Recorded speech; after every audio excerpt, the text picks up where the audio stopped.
Good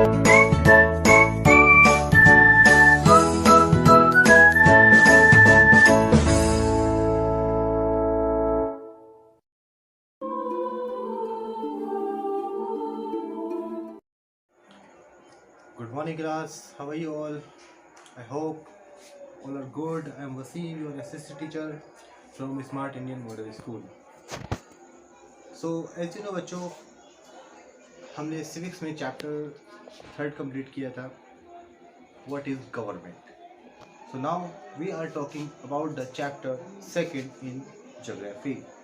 So this is your SST Geography chapter 2 Globe. Okay इस chapter में हम discuss करेंगे ग्लोब के बारे में, जो आपको मालूम है, जिस हम अर्थ पर, जिस पृथ्वी पर रहते हैं, ठीक है ना, उसके बारे में हम सारे डिस्कस करेंगे. This is very important for you and I hope you will get each and everything very clear.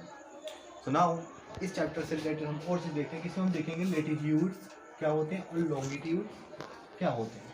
Okay so जैसे कि आप जानते हैं कि ज्योग्राफी जो है हमारा बहुत अच्छा सब्जेक्ट है और इस पे ये हमारे लिविंग थिंग, इसके लिविंग से रिलेटेड है कि जिससे हमें अर्थ के बारे में, जहाँ हम रहते हैं, जहाँ हम सारे काम करते हैं, हमें किस तरीके से हमारा मौसम चेंज होता है, किस तरीके से डायरेक्शन चेंज होती है, ये सारी चीज़ें हमें इस चैप्टर में डिस्कस करेंगे. So this is your book, okay, और this is your chapter 2 globe. Okay इसमें आप देख सकते हैं, जैसे आपने देखा होगा कि हमारा ग्लोब क्या है, ये एक हेमिस्फीयर है, राइट.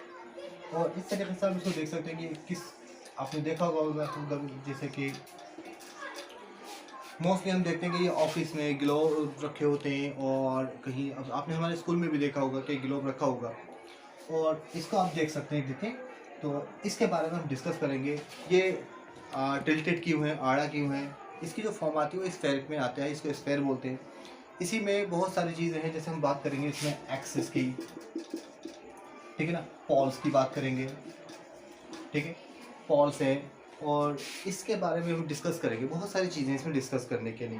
तो अब सबसे पहले हम देखते हैं कि ग्लोब जो है हमारा, इससे हमें क्या क्या, इससे समझ लिया पूरी दुनिया के बारे में हमें इंफॉर्मेशन मिलती है. हमारा इंडिया कहाँ पर है, किस तरीके से सिचुएटेड है, कहाँ बसा हुआ है, पूरी तरीके से हम इसको देख सकते हैं. तो हम बात करते हैं कि एक्सिस क्या होती है. जैसे हमने कहा कि हमारा जो ग्लोब है, ठीक है, ये टिल्टेड है. क्या है ये? टिल्टेड. इसमें जो लाइन है, ठीक है ना, ये वाली लाइन, इसको हम एक्सिस बोलते हैं, ठीक है. क्या बोलते हैं इसको? एक्सिस. ये तिरछी लाइन होती है, ठीक है. इसके एक बीच में लाइन जाती है, इसको हम बोलते हैं इक्वेटर, ठीक है. इक्वेटर, इसको हम 0 डिग्री शो करते हैं. क्या करते हैं? 0 डिग्री.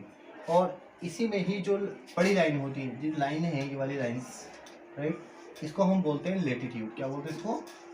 लेटीट्यूड, जो हम बता रहे थे, ये वाला, ठीक है ना. और जो इसकी खड़ी लाइनें होती हैं, ये वाली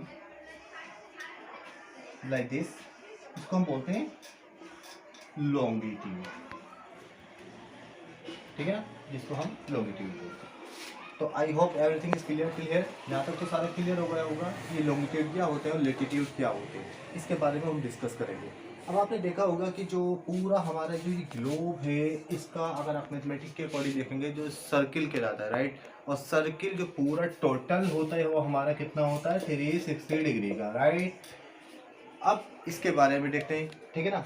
तो इससे पहले हम एक चीज़ और देख लेते हैं कि जो हमारा ये 360 का पूरा सर्किल है, इसको 2 पार्ट्स में डिवाइड करता है. जैसे हमने बताया था कि ये वाली जो लाइन है इक्वेटर की, इसको क्या बोलते हैं? इक्वेटर को बोलते हैं, ठीक है ना, 0 डिग्री से शो करते हैं. प्लस इसका जो ये एरिया है, इसको कहते हैं हम नॉर्थ, ठीक है ना, इसको बोलते हैं नॉर्थ पोल. और जो ये वाला हमारा एरिया है, इसको हम बोलते हैं साउथ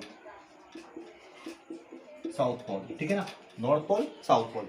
अब ये पूरा आधा हिस्सा हो गया है इसका, ये वाला, इसको हम बोलते हैं नॉर्दर्न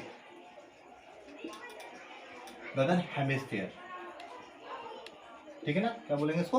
नॉर्दर्न हेमिस्फीयर. और ये वाला जो पोर्शन है, ये पूरा आधा जो पोर्शन है ग्लोब का, इसको हम बोलेंगे southern hemisphere. Southern hemisphere. Are you getting it? जैसे हमने बताया कि इसमें एक लाइन होती है, टिल्टेड होती है, तिरछी होती है, इसको बोलते हैं हम एक्सिस, ठीक है ना. हमारा जो अर्थ है वो रोटेट होता है इस पर. क्या होता है? इस पर रोटेट होता रहता है ये. इसके बाद हमने बताया आपको इक्वेटर के बारे में. ये 0 डिग्री को शो करती है, ठीक है ना, ये 0 डिग्री को शो करती है. ये हमारी डिग्री आ गई। और इसके बाद हमने बताया लेटीट्यूड और लॉन्गिट्यूड, ठीक है। जो पड़ी लाइनें हैं, जो लेटी हुई लाइनें हैं, इनको हम बोलते हैं लेटीट्यूड, और जो खड़ी लाइनें होती हैं, ये वाली लाइनें जो होती हैं लॉन्गिट्यूड होती हैं। Are you getting it? इसके बारे में यहाँ तक क्लियर हो गया हो? जो पूरा सर्किल है हमने बताया मैथमेटिक के अकॉर्डिंग क्या होता है, ये 360 का होता है। Is it clear? सो इसके बारे में और भी डिस्कस करेंगे, किस तरीके से ये हमारी हेल्प करती है, किस तरीके से लॉन्गिट्यूड हमारी हेल्प करती है। जैसे हमने बताया यहाँ तक कि आपका ये लॉन्गिट्यूड और लेटीट्यूड क्लियर हो गया होगा, आई थिंक सो। तो अब इसका रोटेशन देखेंगे, किस तरीके से रोटेट होती है, तो इसके बारे में हमें डिस्कस करना है। बहुत सारी चीज़ें हैं इसमें, तो आई थिंक यहाँ तक तो क्लियर होगा ना कि एक्सिस क्या होता है।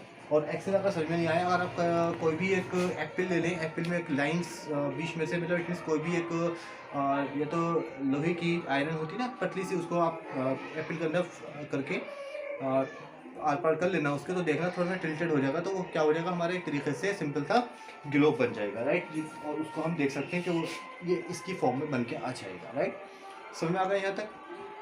तो इसके बारे में हम ग्लोब के बारे में चैप्टर में डिस्कस कर रहे हैं, ग्लोब में क्या होता है, किस तरीके से। इसमें कुछ लाइनें हमने बताई, नॉर्थ पोल और साउथ पोल के बारे में बताया, नॉर्थ हेमिस्फीयर समुद्र हेमिस्फीयर, ये बहुत इंपॉर्टेंट है क्योंकि ये इन्हीं से ही डायरेक्शन वगैरह भी हमारी बनी है, और इनसे ही हमें सारे पूरे हम कह सकते हैं वर्ल्ड के बारे में इंफॉर्मेशन मिल जाती है। तो I hope everything is clear to all.